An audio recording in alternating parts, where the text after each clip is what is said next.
दोस्तों आज के वीडियो में मैं आप लोगों के साथ में शहतूत यानी कि मलबरी के पौधे को शेयर करूंगी, क्योंकि दोस्तों ये फल अब मार्केट में बहुत रेयर में दिखाई देता है। लेकिन अगर इस फल के पौधे को आप अपने टेरेस गार्डन में गमले में लगा लेते हैं तो फिर आपको सीजन पर ढेरों शहतूत खाने को मिलेंगे।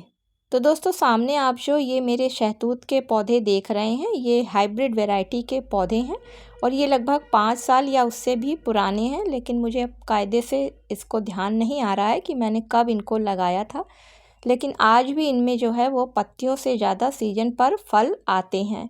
तो दोस्तों इन पौधों को मैं कौन कौन सी ऐसी फर्टिलाइज़र देती हूँ और किस तरीके से अपने पौधों की देखभाल करती हूँ, इसी को आज आप लोगों के साथ में वीडियो में शेयर करूँगी। नमस्कार दोस्तों, आप सभी का अपने चैनल पर एक बार फिर से स्वागत है। तो चलिए दोस्तों वीडियो की शुरुआत करती हूँ। शहतूत का पौधा एक परमानेंट पौधा है और ये बहुत कम पानी में और बहुत कम देखभाल में बहुत आसानी से चल जाता है। गर्मी में भी ये पौधा हरा भरा बना रहता है। ये काफ़ी पौधा हार्डी होता है, इस वजह से इस पौधे की बहुत कम देखभाल करनी पड़ती है। और इस पौधे में 2 वैरायटी पाई जाती हैं, एक हाइब्रिड होती है और दूसरी वाली देसी वैरायटी होती है। हाइब्रिड वैरायटी का पौधा नर्सरी से लाकर घर में गमलों में लगाया जाता है, जबकि देसी वैरायटी का पौधा अपने आप ही जम जाता है, क्योंकि ये जंगली पौधा माना गया है। बरसात के सीजन में हाइब्रिड वैरायटी के पौधे से कटिंग द्वारा नए पौधे घर में बहुत आसानी से तैयार किए जा सकते हैं।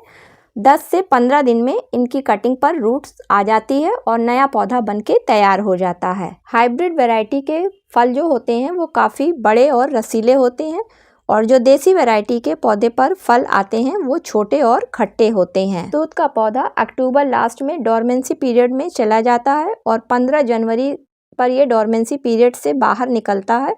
और फ्रेंड्स, निकलने पर सबसे पहले इसमें फ्रूट आने स्टार्ट होते हैं, उसके बाद इसमें पत्तियां आती हैं। इसके फ्रूट खाने में काफ़ी स्वादिष्ट और रसीले होते हैं। इसके अलावा इस पौधे की रूट, स्टेम, लीफ और फ्रूट सभी चीज़ें बीमारियों में दवा बनाने के रूप में इस्तेमाल की जाती हैं।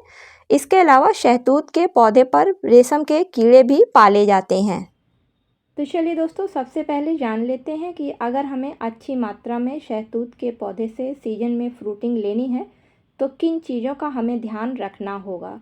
तो दोस्तों सबसे पहले किसी भी पौधे को लगाते हैं जब हम, तो उसका नेचर जानना काफ़ी ज़रूरी होता है कि वो पॉट वाला पौधा है या फिर ज़मीन में लगने वाला पौधा है। तो इसी तरीके से शहतूत यानी कि मलबरी का पौधा एक ज़मीन में लगने वाला पौधा है, लेकिन चूंकि इसको हम कटिंग के द्वारा गमलों में लगाते हैं, इस वजह से इसके लिए जब भी गमले का सिलेक्शन करना होता है तो बड़े गमले में ही लगाना होता है, क्योंकि जो ज़मीन में लगने वाले पौधे होते हैं उनकी जड़ें जो हैं वो काफ़ी तेज़ी से बढ़ती हैं। इसलिए अगर आप इस पौधे को अपने घर में लगा रहे हैं तो कम से कम 14 इंच के गमले का सिलेक्शन करें, और बेहतर रहेगा कि 14 इंच से बड़े यानी कि 16 या फिर 18 इंच के गमले में अगर आप शहतूत के पौधे को लगाते हैं तो आपको उससे ज़्यादा फ्रूटिंग मिलेगी। दूसरी चीज़ ध्यान रखें कि शहतूत के पौधे को आप जब भी लगाएं गमले में तो हमेशा पौधे को ऐसी जगह पे रखें जहां पर इसके पौधे को पूरी देर की धूप यानी कि 7 से 8 घंटे की धूप मिले, क्योंकि दोस्तों ये पूरी तरीके से धूप वाला ही पौधा है और अगर छाँव में या कहीं सेमी शेड एरिया में रखा हुआ होता है तो पौधे की ग्रोथ भी अच्छी नहीं होती है और उस पर फ्रूटिंग भी नहीं होती है। चलिए अब शहतूत के पौधे के लिए फर्टिलाइज़र की बात कर लेते हैं। तो दोस्तों इस पौधे को बार बार फर्टिलाइज़र की ज़रूरत नहीं होती है, सिर्फ साल में इसको 2 बार फर्टिलाइज़र देनी होती है। पहली डोज इसको बरसात के समय में दी जाती है और उस समय इसको नाइट्रोजन और कैल्शियम रिच फर्टिलाइज़र दी जाती है, क्योंकि उस समय पौधे की कटिंग करी जाती है तो पौधे से हमें ग्रोथ लेनी होती है। और दूसरी फर्टिलाइज़र की डोज इसको जनवरी लास्ट में या फिर 15 फरवरी के अंदर देनी काफ़ी ज़रूरी होती है, क्योंकि उस समय इस पर फूल के बाद जो है वो फल बनने लगते हैं।